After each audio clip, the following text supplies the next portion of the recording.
Hola amigues, ¿cómo andan? Nuevamente estamos acá para hablar de historia. Y si algo nos enseña la historia del siglo XX es que los genocidios no fueron procesos improvisados. Es decir, no ocurren de un día para el otro. La intención de hoy es hablar sobre el genocidio de Ruanda, intentando responder las siguientes preguntas. ¿Cómo se enseña el horror? ¿Por qué y para qué hacerlo? Y respondiendo a la pregunta del título, ¿violencia tribal o herencia colonial? Si buscamos en Google, encontramos que Ruanda es un país ubicado en el centro de África con una economía agraria muy pobre y 10 millones de habitantes aproximadamente.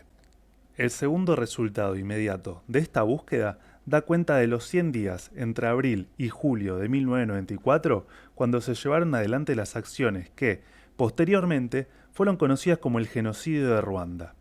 Este proceder fue cuidadosamente planificado por el máximo nivel del Estado y dirigido por la Guardia Presidencial, algunos elementos del ejército y autoridades administrativas civiles. El objetivo de este plan fue exterminar a los Tutsis, uno de los tres pueblos que, junto a Hutus y Tuas, constituían la comunidad Banyarwanda. Sin embargo, los genocidas también atacaron a Hutus moderados, que eran activistas, dirigentes políticos, prensa y parte de la oposición política y social al gobierno de Abiyarimana. A partir de esto, podemos decir que este genocidio no siguió exclusivamente criterios étnicos, sino que también criterios políticos. Necesariamente tenemos que volver en el tiempo para comprender totalmente cómo se constituyeron o construyeron estas identidades étnicas y políticas. Antes dijimos que la sociedad ruandesa estaba compuesta por tres grupos: los Hutus, que representaban el 85% de la población, los Tutsis, el 14%, y los Tuas, que eran parte de menos del 1%. Para algunos autores, Hutus y Tutsis eran organizaciones clánicas, vinculadas a líderes locales y con un líder común de referencia, de ascendencia Tutsi, denominado Muami, que buscaba una solución pacífica a los conflictos generados en la sociedad.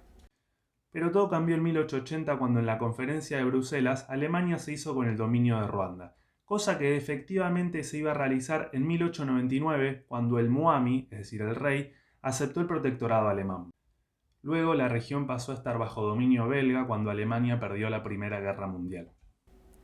Cuando los colonizadores europeos impusieron su poder allí, la administración nativa estaba a cargo de los Tutsi. La política colonial terminó por cristalizar las posiciones sociales de Hutus y Tutsis al elevar estas designaciones a rasgos étnicos identitarios. A partir de la exportación de teorías racistas como la frenología, establecieron que los Tutsis eran más parecidos a los europeos y por ende más aptos para gobernar. Pero más o menos, ¿qué es la frenología? ¿Esta es la mujer que vio en el correo? Por supuesto. ¿Cómo olvidar tan monstruosa imagen? Tiene la clásica curvatura craneal del criminal de carrera. Señor, la frenología se rechazó hace 160 años. ¿Y quién lo dice? Usted tiene la conformación de un taxista. A partir de 1936, los colonizadores belgas decidieron reflejar esta distinción racial ficticia en la documentación oficial, formando así una barrera social infranqueable. La alianza con los europeos trajo grandes beneficios para los Tutsis, como por ejemplo ser parte de una educación europea, mientras que los Hutus eran forzados a formas gravosas de trabajo agrario.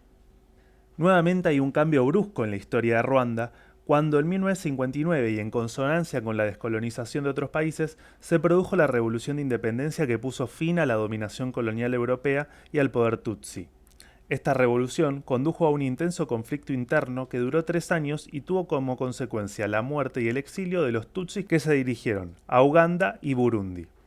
Comenzaba un nuevo conflicto donde Hutus y Tutsis apelaron a su historia para justificar su causa. Los Hutus señalaban la historia de opresión y explotación sufrida bajo el dominio Tutsi, mientras que los últimos marcaban el sufrimiento del exilio, la persecución y discriminación que sufrieron en Ruanda a partir de la revolución. En 1973, Juvenal Abiyarimana dio un golpe de estado y se hizo con el poder. A partir de allí se impuso una dictadura de partido único. Proveniente del clan Akasu, un clan extremista hutu, Abiyarimana profundizó las divisiones y tensiones raciales en Ruanda, mientras recibía la ayuda de Francia, su principal aliado y soporte financiero. En 1990, el Frente Patriótico Ruandés, compuesto por Tutsis, entró en Ruanda con la intención de tomar el poder, a lo que Abiyarimana respondió con un llamado de auxilio a las tropas francesas que rápidamente intervinieron asegurando la capital. El conflicto se estiró hasta 1993 cuando se firmaron los Acuerdos de Arusha. Una paz cargada de tensiones que tuvo como corolario el impacto de un proyectil en el avión del presidente Habyarimana, quien murió en el acto. Hasta el día de hoy hay controversia sobre estos hechos y todavía no se sabe quién disparó ese misil. Lo que sí sabemos es que la muerte de Habyarimana desató el genocidio.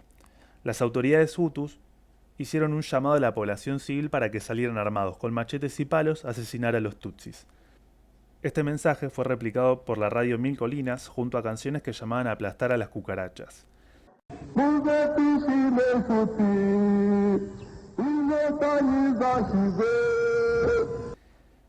Las tropas de Francia y los cascos azules, es decir, de las Naciones Unidas, se retiraron rápidamente sin ayudar a detener la matanza. Pero Francia volvería a intervenir la zona mediante la denominada Operación Turquesa. Esta operación luego fue denunciada por los propios ruandeses por su complicidad con los genocidas, al no intentar detener el genocidio. En este genocidio fueron asesinados alrededor de 1 millón de hombres, mujeres y niños, mientras que 4 millones de personas tuvieron que desplazarse en busca de seguridad. Los medios y autoridades del mundo intentaron encasillar estos hechos dentro de lo que ellos denominaron barbarie tribal, cosa que era incomprensible para las civilizaciones occidentales. Esta mirada no es para nada inocente, dado que de esta forma se buscaba desligar a Occidente de cualquier responsabilidad sobre estos hechos, planteando una exterioridad absoluta de un mundo que era presentado como bárbaro, tribal e incivilizado. Esto nos deja una pregunta abierta sobre el rol que tuvo Occidente en este y otros genocidios, y a su vez nos hace preguntar sobre si las Naciones Unidas están fallando como en su momento falló las sociedades de las naciones. Y vamos a cerrar este video parafraseando a Theodor Adorno. Si la educación tiene un sentido, es evitar que el genocidio de Ruanda se repita. Si te gustó el video, no te olvides de likearlo, suscribirte, activar la campanita, comentar y si querés, lo compartís. Muchas gracias.